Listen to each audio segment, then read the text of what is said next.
20 de octubre de 2007. Era un día común en Wellington, Ohio, un pueblo tranquilo donde la vida pasaba sin sobresaltos. Pero para una familia, esa tarde estaba a punto de romperse de una manera que nadie habría podido anticipar. En el corazón de esa casa vivía Danny Petrick, un adolescente de 16 años con una obsesión tan profunda que parecía devorar todo lo que tenía delante. Una copia de Halo 3, el popular videojuego de disparos en el que los jugadores enfrentan criaturas alienígenas y batallas imposibles. Danny no solo jugaba, vivía cada misión, cada muerte, cada respawn como si fuera parte de su propia historia. Sus padres, Mark y Susan Petrick, eran estrictos pero amorosos. Su padre era pastor en la iglesia New Life Assembly of God, y la disciplina en casa formaba parte de su fe y sus valores. Pero la obsesión de Daniel con Halo 3 crecía a marchas forzadas. Pasaba hasta 18 horas al día pegado a la consola, a entender cada rincón del universo del juego, a sentir que morir en pantalla no era real, pero que volver a vivir sí lo era. La tensión llegó a un punto de ruptura cuando sus padres le prohibieron seguir jugando. La situación escaló, las discusiones se hicieron frecuentes y finalmente el juego fue confiscado, guardado bajo llave en un armario junto con la pistola de la familia, un arma de 9 milímetros que Mark mantenía allí por seguridad. Días de frustración y furia se transformaron en algo siniestro en su mente. Él pensaba, de alguna manera aterradora, que si recuperaba su juego todo volvería a la normalidad, o al menos así lo justificó después. Esa noche, mientras la casa dormía, Daniel sacó la llave de su padre del bolsillo. La llave que abría mucho más que un simple armario se convirtió en la llave de su descenso final. Desbloqueó la caja fuerte, recuperó Halo 3 y con la misma mano tomó la pistola. Con el corazón latiendo como un tambor en sus oídos, Daniel entró a la sala donde sus padres veían la televisión. Con una voz que pretendía solemnidad, les dijo: «Cierren los ojos, tengo una sorpresa para ustedes». Lo que siguió fue un disparo tras otro. Su madre, Susan, murió al instante por los tiros en la cabeza. Su padre, Mark, recibió un balazo también, pero sobrevivió. Lo que sucedió después muestra la frialdad de aquel momento. Daniel intentó colocar el arma en la mano de su padre, como si quisiera fabricar un asesinato y suicidio, pero su plan no funcionó. Su hermana y su cuñado regresaron justo a tiempo, encontraron la escena y llamaron a emergencias. Mientras la policía cercaba la casa, Daniel salió corriendo con Halo 3 en el asiento del pasajero de la camioneta familiar. Fue detenido poco después, sin resistirse, como si ya supiera que su juego no iba a salvarlo. Aquí comienza una historia que no solo se trató de violencia extrema, sino de cómo una obsesión descontrolada terminó en tragedia, debate y una sentencia que marcó un antes y un después en cómo la sociedad mira a los videojuegos y la mente humana. Cuando Daniel Petrick fue detenido, no gritó, no lloró, no preguntó por su madre. En el asiento trasero de la patrulla, lo único que pidió fue algo que dejó helados a los oficiales: ¿puedo recuperar mi juego?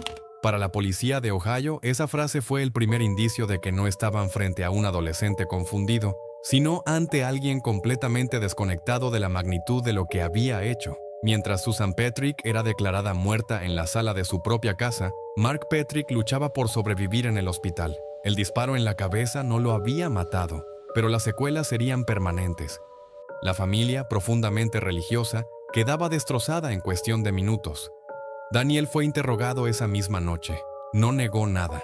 Relató los hechos con una frialdad inquietante, como si describiera una misión fallida dentro de un videojuego.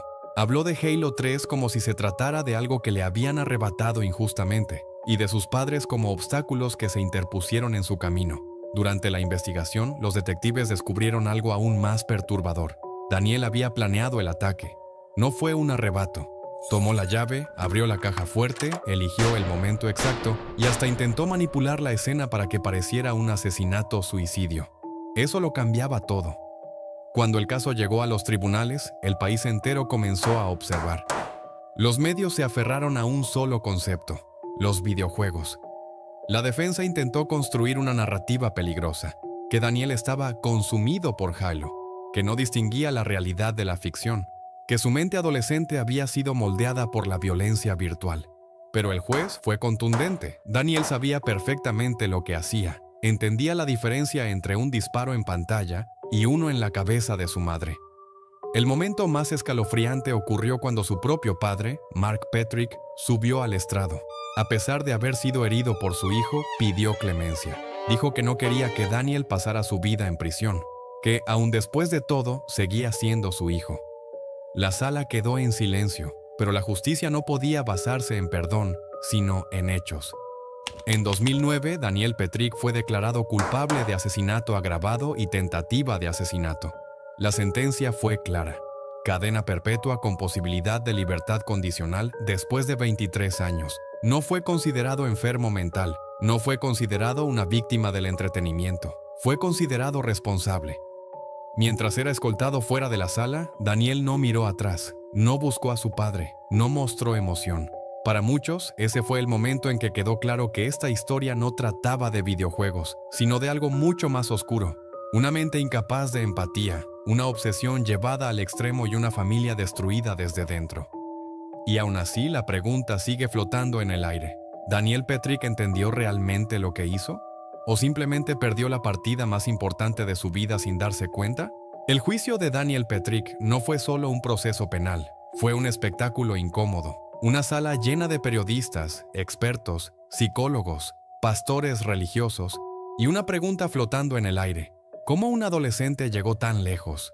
Durante las audiencias, Daniel se mostró inexpresivo. No lloraba, no gritaba, no parecía comprender del todo la magnitud de lo que había hecho. Cuando habló, lo hizo con una frialdad inquietante, como si narrara una escena más de un videojuego que ya había terminado.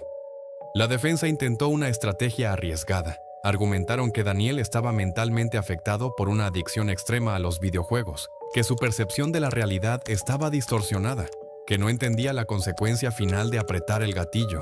Dijeron que, en su mente, disparar no significaba muerte permanente, sino algo reversible, pero el juez no lo creyó. Los fiscales desmontaron esa versión pieza por pieza. Mostraron que Daniel planeó el ataque, que esperó el momento adecuado, que tomó la llave, que recuperó el arma, que intentó fabricar una escena falsa colocando la pistola en la mano de su padre. Eso no era confusión, eso era intención. El momento más devastador llegó cuando Mark Petrick, su padre, subió al estrado. Hoy, Daniel Petrick cumple su condena en una prisión de Ohio. Su nombre quedó ligado para siempre a uno de los casos más polémicos del crimen moderno, utilizado en debates sobre violencia juvenil, control parental y responsabilidad penal. Pero más allá de titulares y discusiones, hay una verdad imposible de ignorar. Una madre murió creyendo que educaba a su hijo. Un padre sobrevivió para cargar con la culpa y un adolescente descubrió demasiado tarde que en la vida real no existe el botón de volver a intentar. Si quieres conocer más historias reales y perturbadoras como esta, suscríbete a Archivo 33.